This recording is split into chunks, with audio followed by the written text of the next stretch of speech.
O lendário meio-campista inglês Frank Lampard deu uma entrevista lá na Inglaterra ontem e, enquanto comentava sobre o futebol europeu nessa temporada, falou muito sobre o Real Madrid e principalmente sobre o papel do Mbappé e do Vinícius Júnior. Para você que não viu, nos últimos dias foi muito noticiado pela imprensa espanhola que o Mbappé percebeu que não rende como atacante e teria feito um pedido internamente no Real Madrid para poder atuar na ponta esquerda. E então ontem o inglês deixou bem claro o que ele acha desse pedido e do que seria melhor para o clube espanhol. Fica aí até o final que nós vamos te mostrar as palavras do inglês com todos os detalhes e eu vou querer saber se você concorda com ele ou não. Pois é, pessoal, o Real Madrid vem vivendo provavelmente o momento mais conturbado nos últimos anos. O time, comandado por Carlo Ancelotti, nessa temporada ainda não encontrou o equilíbrio dentro de campo. É claro que ainda estamos no começo da temporada e foram apenas 4 jogos da Champions League até agora, mas sinceramente, quando começou esse novo formato da Liga dos Campeões de pontos corridos na primeira fase, quem imaginaria que em algum momento o Real se encontraria apenas na 18ª colocação? Pois é. Para piorar, dos 4 jogos restantes da primeira fase, eles ainda enfrentarão 2 pedreiras. O Liverpool, que vem fazendo uma temporada que beira a perfeição, sendo líder tanto da própria Champions como também da Premier League, e a Atalanta, que também vem fazendo um grande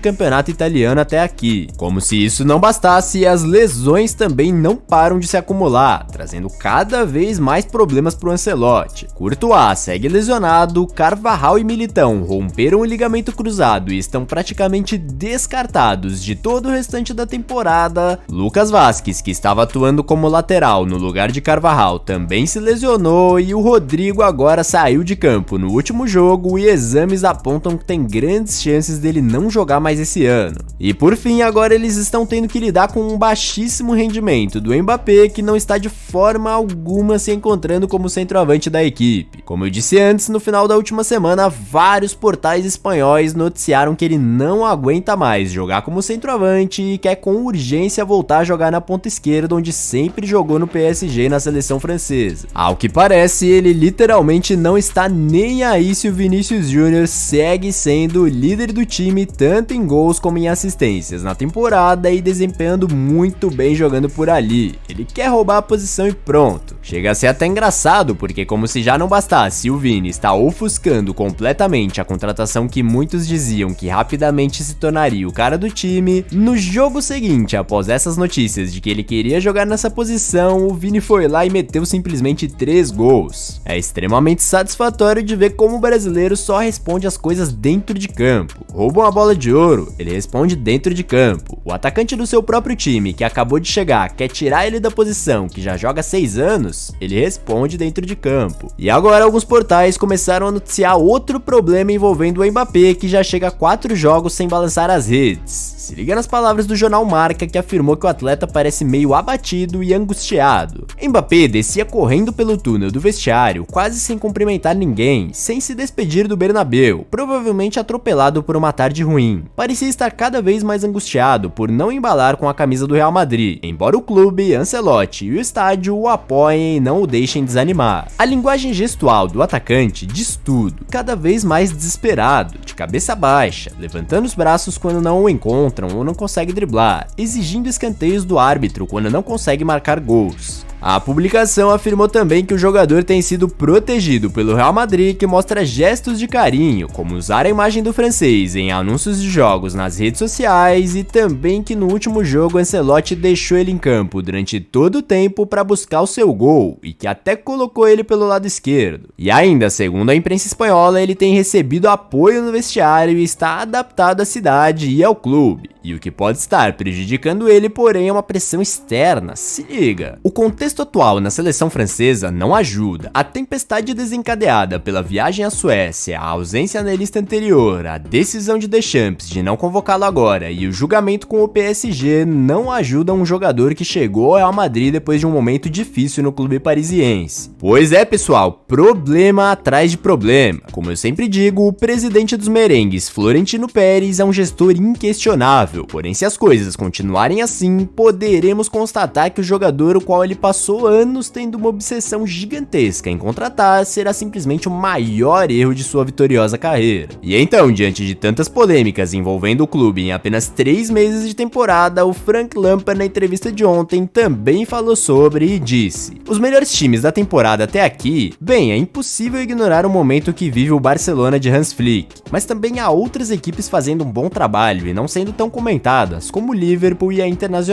Arsenal, Manchester City e Bayern também apresentam um bom nível, e é claro que precisaremos falar sobre o Real Madrid. Por mais que hoje outras equipes estejam jogando mais, acredito que por tudo que já vimos acontecer ao longo de toda a última década inteira, quando se trata de Champions League, nunca podemos descartar o Real Madrid. Eles parecem estar apresentando problemas agora, mas até a fase final muita coisa pode acontecer e costuma ser a fase onde crescem e avançam. Se eu acho que a contratação de Mbappé é o problema, bem, o clube venceu a última edição da Champions sem ele, mas é difícil dizer que um craque é um problema assim. Talvez seja realmente uma questão de posicionamento, pois se analisarmos, Mbappé não é um centroavante de ofício como Benzema era. Seu potencial completo é atingido quando atua pela esquerda. Não é à toa que vemos ele bem próximo de Vinícius nessa posição em alguns momentos do jogo. Porém, aí está o problema. Não há nenhum jogador no mundo que possa fazer mais por esse setor do que Vinícius Júnior quando está vestindo a camisa do Madrid. A forma como ele encara o adversário infinitamente do começo ao fim da partida e como se comunica e chama a torcida quando a bola sai de jogo, levanta uma chama naquele estádio que somente ele vestindo essa camisa consegue fazer. Não me entenda mal, Mbappé também é um grande craque e certamente entregaria gols e um alto desempenho pela esquerda, mas Vinícius já provou ao longo dos últimos anos que é o dono da posição, e se o Real tentar mexer nisso agora, pode acabar tendo grandes problemas. Pois é, pessoal, o Lampard se mostrou muito lúcido nessa análise. É claro que o Real Madrid, sendo o maior clube do mundo, pode muito bem corrigir os seus erros e dar a volta por cima até o final da temporada, inclusive acabando mais uma vez campeão da Champions. Mas vai ter que resolver a questão do Mbappé, o que na minha visão é bem difícil, visto que ele realmente não sabe jogar como centroavante e também não tem como tirar o melhor do mundo na posição só porque ele quer. Portanto, será sim um grandíssimo problema para o clube, especialmente para o Ancelotti. Inclusive, muitos portais espanhóis vêm trazendo a notícia de que a permanência do Ancelotti estaria sendo muito debatida internamente dentro do clube, pois o Florentino acredita que a equipe está com o melhor elenco dos últimos anos e com a falta de resultados já estaria começando a ficar impaciente. Parece que ele pensa algo do tipo: eu contratei o Mbappé, o melhor jogador do mundo, para um time que já era campeão. Como que não tá vencendo tudo? Se já tem uma equipe campeã e o melhor jogador do mundo, deve estar ocorrendo algum problema na organização do time. Parece que ele não está percebendo que a equipe perdeu o equilíbrio com um cara que não sabe jogar de centroavante, além de, claro, as diversas lesões que eu comentei. Inclusive o Jornal Sport de Barcelona também trouxe uma notícia recente afirmando que o treinador italiano do Real já teria percebido que o Mbappé também causa um desequilíbrio por não ajudar literalmente em nada na defesa. Se liga nessa notícia. Carlo Ancelotti identificou uma razão pela qual o Real Madrid não está performando bem e seu nome é Kylian Mbappé. Mbappé não faz nenhum esforço defensivo e isso está afetando o equilíbrio do time. Isso preocupa o vestiário do Real Madrid, principalmente porque sua falta de recuos defensivos força outros companheiros de equipe a se esforçarem por ele e desorganiza toda a abordagem do time para recuperar a bola. Jude Bellingham é um dos grandes perdedores desse desequilíbrio. O Real Madrid confia em Mbappé, mas espera que ele seja autocrítico e entenda que ele é tão importante no ataque quanto na defesa. Exatamente por todas essas questões que eu afirmei que o Mbappé pode ter sido sim o maior erro de toda a vitoriosa carreira do Florentino Pérez como gestor. E do jeito que ele é obcecado por esse cara, eu não duvido nada dele dar um jeito de botar o Vini pra jogar em outro lugar só para atender o desejo desse francês. Lembrando que também nessa última semana o Benzema deu uma entrevista para o portal El Chiringuito logo após a derrota do Real para o Milan e falou algo bem parecido com o Lampard. Se liga, pra mim Mbappé não é um 9, é um ponta esquerda. O problema é que na ponta esquerda tem um menino que é igual a ele, no mesmo nível, Vinícius. Há um problema, e o Vinícius acho que não dá pra colocar ele no 9 ou na direita, porque a cada jogo ele faz a diferença na esquerda. Como eu sempre digo pra vocês, o Benzema afirmar essas coisas é só mais uma das milhares de provas da evolução colossal que o Vini teve ao longo dos últimos anos. Poucos anos atrás ele estava pedindo a outro companheiro de equipe que não passasse a bola para o brasileiro e agora vive enaltecendo, dizendo que ele é insubstituível, que é o melhor do mundo e coisas do tipo. Mas agora eu quero saber de você. O que você acha? O Real realmente cometeu um erro gigante ao trazer esse cara, pois como vocês viram, não demorou nem 3 meses pra ele começar a criar problemas na organização interna do clube, ou você acha que ele ainda vai dar a volta por cima e se provar mostrando mais uma vez que o Florentino estava certo? Comenta aí embaixo a sua opinião sincera sobre isso e o porquê, e se você não viu o Rodri ontem mais uma vez desrespeitando o Vinícius numa entrevista ao vivo, eu vou deixar esse vídeo aparecendo agora mesmo na tela. Que Deus te abençoe e valeu!